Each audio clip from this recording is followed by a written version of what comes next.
నిజంగా మనకందరికీ గర్వకారణం ఉంది. అందుకే ప్రజలు, అందుకే కార్యకర్తలకు నమ్మకం వచ్చింది, పూర్తి నమ్మకంతో, పూర్తి విశ్వాసంతో ప్రజలందరూ కూడా లక్షలాది మంది వచ్చి ఆయనకి ఆశీర్వాదం తెలుపుతున్న ఈ నేపథ్యంలో ఇంకా 2-3 రోజుల్లో, ఓ వారం రోజుల్లో ఎన్నికలు నోటిఫికేషన్ రాబోతున్నాయి. మళ్ళీ మీ అందరి ద్వారా ఈ రాష్ట్ర ప్రధానికానికి సభకు ఇచ్చేసిన లక్షలాది మంది కార్యకర్తలు ప్రజలకి మళ్ళీ వారు చైతన్యవంతులై మళ్ళీ ఈ రాష్ట్రంలో వైఎస్ఆర్సీ పార్టీ ప్రభుత్వాన్ని జగన్మోహన్ రెడ్డి ముఖ్యమంత్రి చేయడం నన్ను కొట్టాలని కోరుతున్నాం. చూసాం మనం, ఒక వారం రోజులు ఒక ఎపిసోడ్ జరుగుతుంది దేశంలో, రాష్ట్రంలో. పొత్తుల కోసం ఎంపర్లాడుతూ ఢిల్లీ చుట్టూ ప్రదర్శన చేసుకుంటూ ఇక మీకు మీరు ఏం చెప్తారో చెప్పండి, మేమేనా మేము దేనికైనా మా తలుపులను తెరిచి ఉన్నాయని చెప్పుకుని మరి మాట్లాడుకుంటూ ఇవాళ తెలుగుదేశం పార్టీ కానీ సెలబ్రిటీ పార్టీ కానీ మరి ఏ విధంగా భారతీయ జనతా పార్టీతో తాతారాడిందో అందరూ ఈ రాష్ట్ర ప్రధానికి అందరూ కూడా చూసే ఉంటారు, తెలుసుకుని ఉంటారు. ఒత్తిడి చేసుకోవడం, ఓ పార్టీని కలిగి ఉండడం ప్రజాస్వామ్యంలో సహజం. కానీ ఈ రకంగా ఎంపర్లు ఆడుకుని కొత్త వాళ్ళైతే అలాగే కాదు. 14 సంవత్సరాలు ముఖ్యమంత్రి చేసిన చంద్రబాబు నాయుడు ఈ రాష్ట్రంలో నేను ఈ కార్యక్రమం చేశానని చెప్పుకోవడానికి లేక ఆ గుమ్మం ఈ గుమ్మం తిరుక్కుంటూ ఇవాళ అది చూస్తుంటే రాష్ట్ర ప్రధానికానికి జగస్ఫురంగా ఉంది. అసహించుకుంటారు ఏంటిది అని. నేను ఉదయాన్ని ఒకరు వచ్చి ఎవరు నాకు ఒక వీడియో పెట్టారు. ఉదయాన్నే ఉదయం వీడియో చూశాను. ఏంటో ఇదేంటి అని చూస్తే భారతీయ జనతా పార్టీ నాయకులు మన ఆంధ్రుడు కాకపోయినా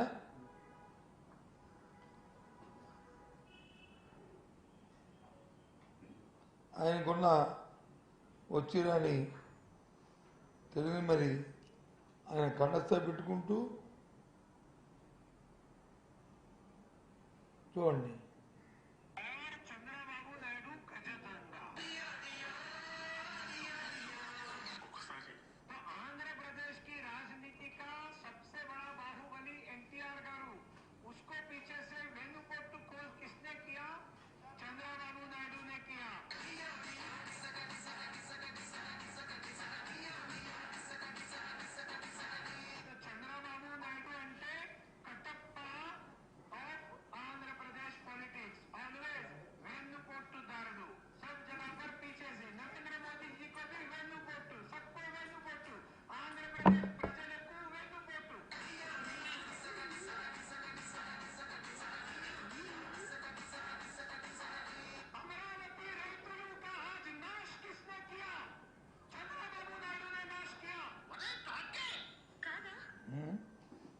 చూసాను మనం ఇది చెప్పిన మాటలా. ఏ రకంగా ప్రజలు ఏ రకంగా ఏమనుకుంటారో అండ్ ఆంధ్ర రాష్ట్రంలో 5 కోట్ల మంది ప్రజలు పిచ్చివాళ్ళు అనుకుంటారో ఆలోచించేయండి.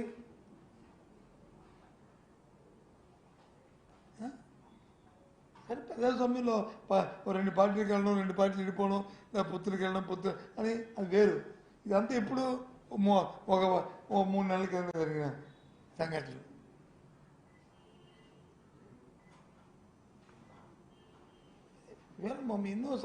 ఎన్నో అంశాలు ఉన్నాయి.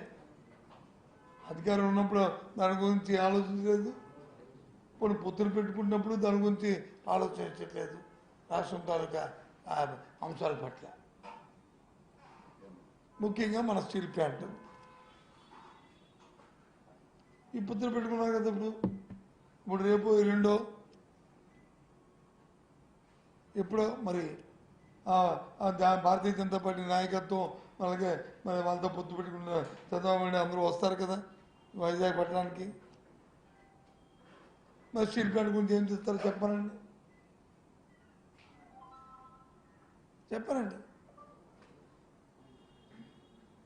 ఏమి ప్రజలకి ఏమి నిర్ణయిస్తారు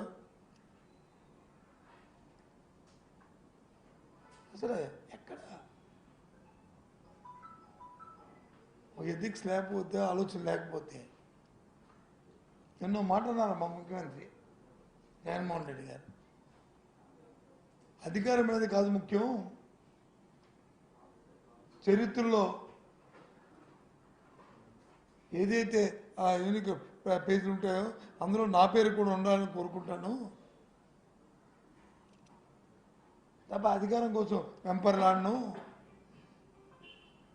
అనే మాటని నేను చెప్పారు. దాన్ని వక్రీకరించుకొని బతికి వచ్చి ఏదోదో పాపం అమాయకంగా ప్రజలు అమాయకం అనుకుంటున్నారా? అది ఛాలెంజ్. ఆ మాటలు దేనికి అన్నారంటే ఛాలెంజ్ కోసం చెప్పి అతని స్థైర్యానికి, అతని ధైర్యానికి. నేను 5 సంవత్సరాలను ఈ రాష్ట్రానికి మంచి చేశాను కాబట్టి ప్రజలు నన్ను హర్షిస్తారు అనే ఒక ఆత్మస్థైర్యంతో మాట్లాడిన మాటలు, అంతేగాని చంద్రబాబు నాయుడు లాగా పిరికి మాటలు కాదు.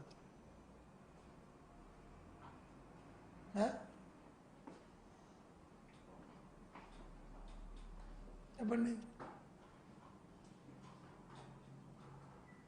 కాబట్టి ఏది ఏమైనప్పటికీ కూడా ఈ సభలో విజయంతో అవడం, ఈ పొత్తులు చూసి ప్రజలు వచ్చి అసహించుకోవడం, ఇంకా మొన్న వచ్చిన ఏదైతే వైఎస్ఆర్సీ పార్టీకి ఇప్పుడు ఉన్నాయో సీట్లు ఉన్నాయో 151, దానికంటే 175 కూడా రేపు ఛాలెంజింగ్గా వచ్చే పరిస్థితులు రాష్ట్రంలో అని చెప్పడానికి అతిశయోక్తి కాదు. వాస్తవాలు ఇవే. ప్రజలు జీవన విధానం మారింది, వాళ్ళకి ఆదాయం పెరిగింది, రాష్ట్రం జీడిపి పెరిగింది, వ్యవసాయానికి సంబంధించి ఉత్పత్తులు పెరిగాయి, రైతు హాయిగా ఉన్నాడు, రైతుకు పెట్టుబడి పెట్టే ఆర్థిక స్తోమత పెరిగింది,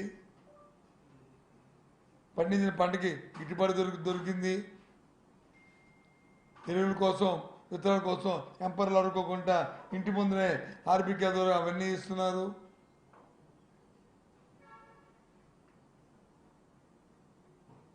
అన్ని వర్గాలకు కూడా ఇవాళ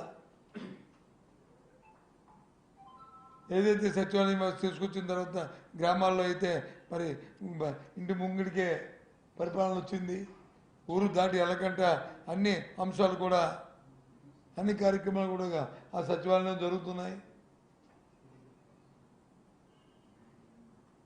వాళ్ళ పిల్లల భవిష్యత్తుకి మంచి రాచిపాట దొరికింది, ఇంగ్లీష్ మీడియంతో చదువుకుంటున్నారు, ఉన్నత విద్యలో నుంచి ఎన్నో రిఫార్మ్స్ తీసుకొచ్చాం. ప్రపంచంలో ఉన్న అన్ని యూనివర్సిటీలతోనూ ఆన్లైన్ ఎగ్జామ్స్, ఆన్లైన్లో వాళ్ళు చదువుకునే ఏర్పాటు చేశాం. అవన్నిటికీ ప్రభుత్వమే అండగా ఉంటూ ప్రభుత్వమే చేస్తుంది. ఎప్పుడు లేవు ఇలాంటి విధానాలు. ఇవాళ అందుకే మీతో 5 నిమిషాలు ముచ్చరించుకుందామని ఈ సభల గురించి ప్రజలకి మళ్ళీ ఒకసారి కోరుదామని చెప్పి వచ్చాను. Thank you. ఇంకేం చెప్తే చెప్పండి. ఒక్కొక్కరు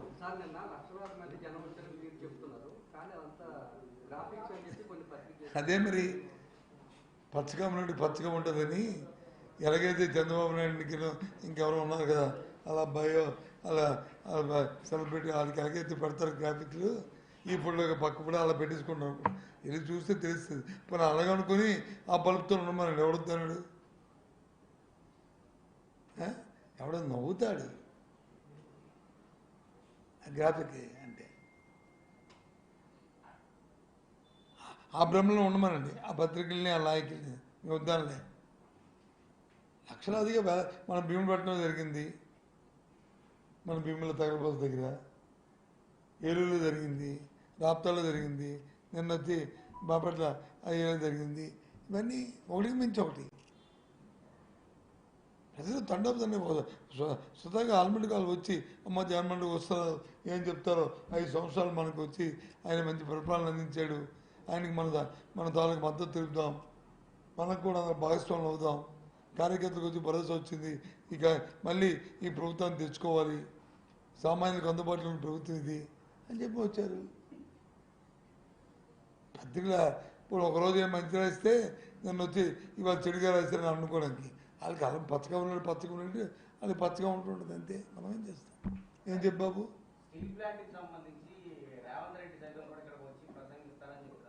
అదే బాబు వింటున్నాను. రేవంత్ రెడ్డి అనే పక్కన పెట్టండి, రేవంత్ రెడ్డి అనే రేపు భారతీయ జనతా పార్టీ నాయకులు వస్తారు కదా రేపు, వాళ్ళు చెప్పాలి కదా, వాళ్ళు చెప్పాలి కదా. రేవంత్ రెడ్డి గారు వెంకటరెడ్డి గారు వచ్చి చెప్తే ఉపయోగం ఉంది? ఇక్కడ సమస్య ఎవరిది? వీటి కేంద్రం ఉంది మరి ఇంకే కేంద్ర ప్రభుత్వ రంగ సంస్థది కాబట్టి దాన్ని మేము చెప్తున్నాం. అందుకనే ఓ కలిసిపోయారు, వాళ్ళతో కలిసిపోయింది. ఇప్పుడు ఎవడు కలిసిపోయాడు? ఎవడు కలిసిపోయింది? ఇప్పుడు చెప్పండి. అందుకు రేపు అందుకు అడుగుతున్నాను. రేవంత్ రెడ్డి గారి గురించి, నేను వెంకటరెడ్డి గారి గురించి నేను చెప్పట్లే. వాళ్ళు వచ్చి ఏం చెప్పినా వాళ్ళు వచ్చి ఏం మాట్లాడినా దాని ఉపయోగం లేదు. వెళ్ళడానికి టైం వేస్ట్, రావడానికి చూడడానికి టైం వేస్ట్ తప్ప.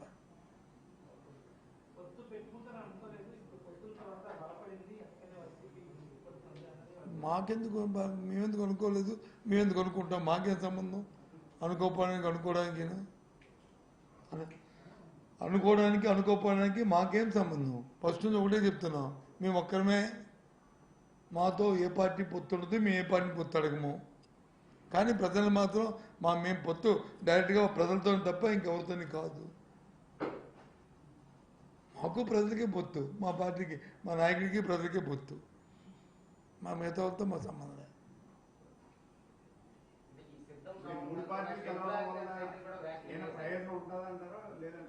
సార్ అదే ఆ మాట మీరు 3 పార్టీ నాయకులు చెప్తారు, నన్ను అడిగితే నేను చెప్తాను. మా 3 పార్టీలు కాదు కదా, 3 పార్టీలు కాదు కదా, 30 పార్టీలు కలిసి ఏమి చేయలేమని చెప్తున్నాను. 3 పార్టీలు కాదు, పక్కన ఇంకో 0 పెట్టుకున్నా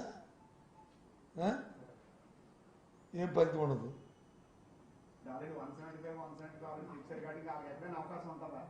మరి చెప్తున్నాం కదా 1 సెంట్ నేను సభలు చూసినా ఇంకా నాకు ఎక్కడో అక్కడెక్కడ చిన్న ఉన్నాయి నిజమా అని కొద్దిగా నాలుగు రోజులు కనిపించేస్తే ఇప్పుడు నేను సభలతో బలపడిపోయింది అంతా.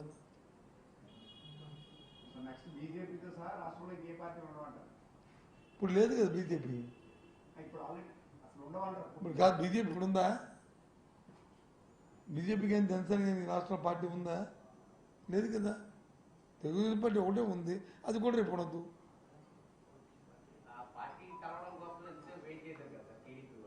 సరే అది అంతర్గత సమస్య అండి, మనకేం సంబంధం? వాళ్ళు వెయిట్ చేస్తారు, వాళ్ళకు ముందు కూర్చుంటారు, లేకపోతే మరి దారి కాస్తారు, అవన్నీ వాళ్ళ సమస్య, మాదికే సంబంధం, అది వాళ్ళది. అదే ప్రజలంతా చూస్తున్నారు, ఏంట్రా గుమ్మాల ముందు కూర్చోవడం, ఏంట్రా దారులు కాసి కూర్చోవడం, పిల్లల పేరెంట్కి వెళ్ళి బతిమాలుకోవడం. మరి ఇన్నాళ్ళు ఈ 14 సంవత్సరాలు ముఖ్యమంత్రి చేసి ధైర్యంగా నాకు ఓటేమని అడగలేకపోవడం, పలాంది నాది అని చెప్పి అని అడగలేకపోవడం, ఏంటని చూస్తారు. జగన్మోహన్ రెడ్డి ఏం చేస్తారు? ఆఫ్టర్ 5 సంవత్సరాలు 4 సంవత్సరాలు 10 నెలల కాలం ఆయన పరిపాలన చేశాడు, ఒకే ఒకటి మాట్లాడతాడు. ఈ 4-10 సంవత్సరాలు 10 నెలల కాలంలో నేను మీకు సహాయపడ్డాననుకుంటే, మీ ప్రభుత్వం మీకు మేలు జరిగిందనుకుంటే, మీకు మంచి జరిగిందనుకుంటే, మీ ఆత్మగౌరవం పెరిగిందనుకుంటే, మీ మీ తాలూకా మీ మీ కుటుంబ ఆదాయం పెరిగిందనుకుంటే, మీ పిల్ల పాప చల్లగా మంచి విద్యాభ్యాసం చదువుతున్నారంటే, మీరు మీకు ఆరోగ్యానికి సంబంధించిన అంశాల్లో ఈ ప్రభుత్వం అండగా ఉందనుకుంటే నాకు ఒకసారి మళ్ళీ అవకాశం అడుగుతారు. ఇంకా అందుకంటే ఏంటి ఈ మాటలు ఎందుకు మాట్లాడిపోతారు మరి మిగతా వాళ్ళు? అది ఇంకేంటి బాబు? జగన్మోహన్ రెడ్డి గారు ఎన్నికల సంఖ్యారం ఉత్తరాంధ్ర నుంచి ప్రారంభిస్తారని సిద్ధం కాకుండా సపరేట్గా సమావేశాలు పెడతారంటే ఉత్తరాంధ్ర నుంచి అంటున్నారు. ఎప్పుడు వెయిట్ అండ్ సీ బాబు. ఉత్తరాంధ్ర పెడతారా, రాయలసీమ నుంచి పెడతారా, లేకపోతే కోస్తాంధ్ర నుంచి పెడతారా అనేది ఒక కార్యాచరణ రూపొందిస్తాం. ముందుగా మీకు చెప్పే కదా మేము స్టార్ట్ అవుతుంది పార్టీ. మీరే కదా మాకు ప్రజలకి పార్టీకి మధ్యన సంధానకర్తలు, బ్రిడ్జ్ మీరే కదా. మీకు చెప్పకండి ఏం చేయం కదా.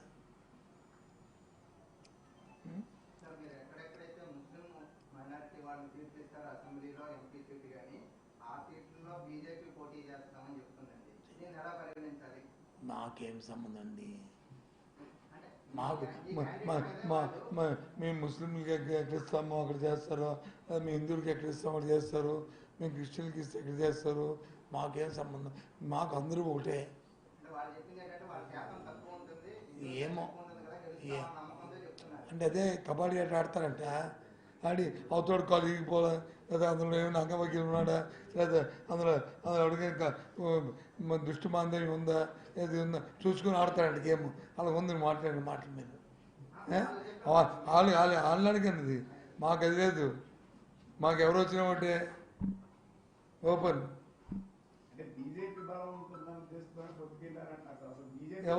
ఎవరు నేనన్నా? ఎవరన్నారు? నేనన్నా? ఎవరన్నారు? కేంద్రంతో ఆల్రెడీ ఇంతవరకు అంటే రాష్ట్ర అవసరాల నిమిత్తం మీరు ఆల్రెడీ ఉన్న గతంలో కలిసి వెళ్ళారు. రాష్ట్ర అవసరాల నిమిత్తం ఎవరు లేరు. ప్రధానమంత్రి గారు ముఖ్యమంత్రి గారు కలిసారు కదా రాష్ట్ర ప్రధానమంత్రి గారిని ముఖ్యమంత్రి గారు కలవడం అనేది మీ ముగ్గురమే కాదు, కాంగ్రెస్ ముఖ్యమంత్రి కూడా ప్రధానమంత్రి కలుస్తున్నారు. అడిగారు మీరు ప్రధానమంత్రి ముఖ్యమంత్రి రెండు వ్యవస్థలు. అది ఆ వ్యవస్థలు వేరు, రాజకీయ వ్యవస్థలు వేరు. రాజకీయ వ్యవస్థలను కాంగ్రెస్ ముఖ్యమంత్రి వెళ్ళి ప్రధానమంత్రుల నుంచి ఇలాంటి మాటలు మాట్లాడతారా చెప్పండి? మాట్లాడరు కదా. సిద్ధాంతం అవి రాజకీయ సిద్ధాంతాలు. ఎవరన్నారు? ప్రధానమంత్రిగా వస్తు వేరు, భారతీయ జనతా పార్టీ కూటమి వస్తు వేరు. ప్రధానమంత్రికి రాలేదా విశాఖపట్నం? మేము మా ముఖ్యమంత్రి అటెండ్ అవ్వలేదా? మేము అడగలేదా ఈ రాష్ట్ర ప్రయోజనాల కోసం మాకు చేయుతున్నామండి అని మేము అదే అడిగాం తప్ప మేము అనలేదే. రేపో ఎల్లుండో నేనేమన్నా నీకు రేపో ఎల్లుండో ప్రధానమంత్రి గారు భారతీయ జనతా పార్టీ నాయకులు గారు రేపు వస్తారు కదా ఇక్కడికి. లేదు భారతీయ జనతా పార్టీ మరి అగ్రనాయకులు వస్తారు కదా, వాళ్ళు ఏం సమాధానం చెప్తారు చూద్దాం స్టీల్ ప్లాంట్ గురించి అని చెప్పి అన్నాను నేను. అంతే, ఇంకేమన్నా అంతే కదా. ఏంది ఏమన్నా తప్పు? ఏదైనా మళ్ళీ ఇందాకని ఇప్పుడు నేను మాట మార్చానా? మార్చలే కదా.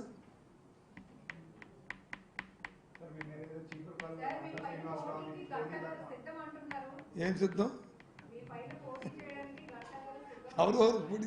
ఎవరెవరు పోటీ చేయాలి కదా.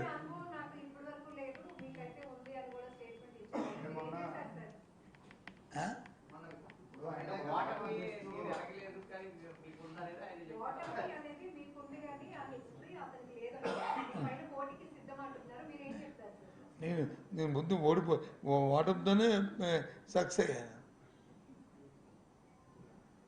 నేను ఓడిపోయే నేను సక్సెస్ అయ్యి భగవంతుడి దేవల్ల ఆ మాత్రం అవతల కంటే ఎవరైతే మీరు మాట్లాడుతున్నారో వాళ్ళకంటే కొద్ది పై స్థాయిలోనే ఉన్నాను మొదటి నుంచి కూడా. మా ఎన్నికల్లోనూ ఒక వ్యక్తి మీద ఇంకో వ్యక్తి పోటీ చేయాలి కదా.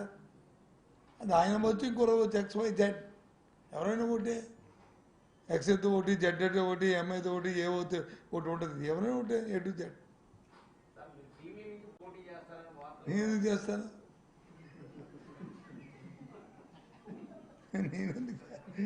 నేనేం చేస్తానండి? నేనేం చేస్తాను? చేయొచ్చు లేదు, చేస్తామని లేదు. అది ఎందుకుంటుంది? చీపురు వాళ్ళ నుంచే బరిలో ఉంటారు అంతే. చీపురుపల్లిలో ప్రజలందరూ ఆదరిస్తున్నారు, అభిమానిస్తున్నారు. ఆ ప్రాంతానికి ఏం కావాలంటే అవన్నీ చేసాము. మా పుట్టిన మా జిల్లాలో ఉన్నాము. ఇప్పుడు ఏం అవసరం వచ్చింది ఎక్కడి నుంచి? ఎప్పుడు మారాలి అక్కడి నుంచి?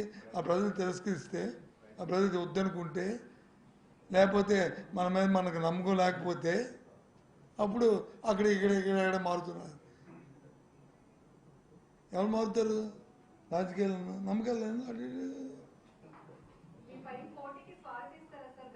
ఎవరైనా ఉంటుందమ్మా. ఆయనకేమి స్పెషల్ 3 కొమ్ములు ఉన్నాయా స్వాగతించడానికి? ఆయనకేం 3 కొమ్ములు ఉన్నాయా చెప్పండి? ఎవరైనా ఒకటి ఎన్నికల్లో పోటీ ఎవరైనా చేస్తాం కదా, ఎవరైనా చేస్తారు కదా. అది ఆ పార్టీల తాలూకా నిర్ణయాలు, మాకేం సంబంధం? నేనన్నా తిరస్కరించి మరి ఆయన అడగండి, ఎందుకే ఇక్కడ మారుతున్నావు, ఇక్కడ తిరస్కరించారని. వాళ్ళ పార్టీ తిరస్కరించిందో వాళ్ళు తిరస్కరించారో నాకేం సంబంధం? నాకు సంబంధం లేని విషయాలు మీరు అడుగుతారుగా. సంబంధం లేని వ్యక్తులను అడిగితే చెప్తారు. ఆయన అడగండి అవన్నీ. ఈ క్వశ్చన్లన్నీ వాళ్ళవి నాయ కాదు. నాకు క్వశ్చన్ ఒకటే అందరిది. నాకు ఎవరైనా ఒకటే పోటీ.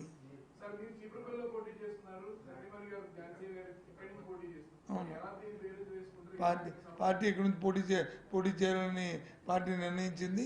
ఆ నిర్ణయాన్ని, ఆదేశాన్ని శిరసావహిస్తే ఆవిడ ఇక్కడ పోటీ చేస్తుంది. నాది వచ్చి నేను అక్కడే ఉన్నాను, పార్టీని నేను రిక్వెస్ట్ చేసి నేను ఇక్కడే పోటీ చేస్తాను, నా రిక్వెస్ట్ని పార్టీ ఆమోదించింది, నేను అక్కడ చేస్తున్నాను. సమయం ఎందుకు? దేనికి సమయం? పార్టీ సమయం పరుచుకుంటాం మేము ఎందుకు? వ్యక్తుల నిమిత్తం మాత్రం, వ్యక్తుల నిమిత్తం మాత్రం. వ్యవస్థ పార్టీ సమన్వయపరుచుకుంటుంది.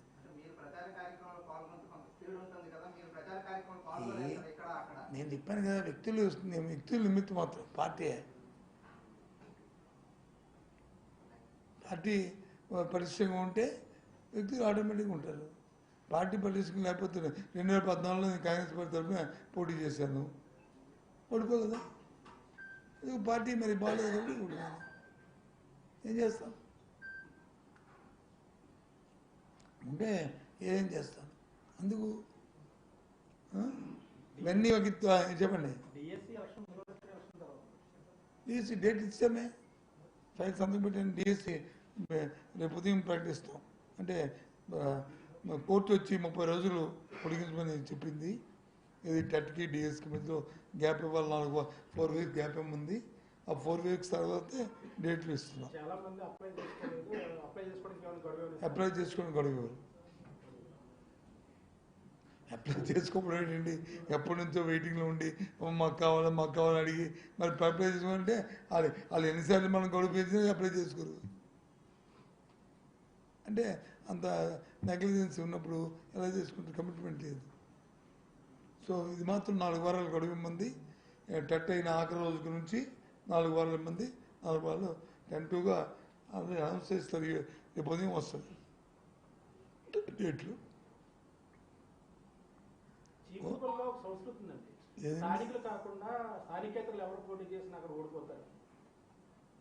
ఏమోసండి, అక్కడ ఆ జిల్లాలో మిలియన్ బ్రదర్స్ చాలామంది ఉన్నారు. వాళ్ళు అడుగుతారు, ఇద్దరు ఇక్కడ ఎందుకు ఇద్దరు ఇక్కడ ఏం అడుగుతారు? ఎందుకు దాని గురించి? ఆ విషయం గురించి ఎందుకు? ఇంకేదైనా ఇష్యూ ఉంటే అడగండి సార్. Thank you. మళ్ళీ ఒకసారి ఏమంటాం, అది రివిజన్ చేస్తాను, రివిజన్ చేస్తాను. ఏదైతే సిద్ధం సభలు 4 ప్రాంతాల సభలు విజయవంతమయ్యేవి, లక్షలాది మంది ప్రజలు కార్యకర్తలు వచ్చారు. ఆ సభలో జరిగిన తీరే మా పార్టీ రాబోయే కాలంలో జగన్మోహన్ రెడ్డికి ఆశీర్వదిస్తున్నారు ఈ రాష్ట్ర ప్రధాని చెప్పడానికి నిదర్శనం. అదే వరవడిలో రేపు జరిగే ఎన్నికల్లో కూడా అందరూ కూడా ఆయనకి ఇంకోసారి అవకాశం ఇవ్వాలని కోరుతున్నాను. ధన్యవాదాలు.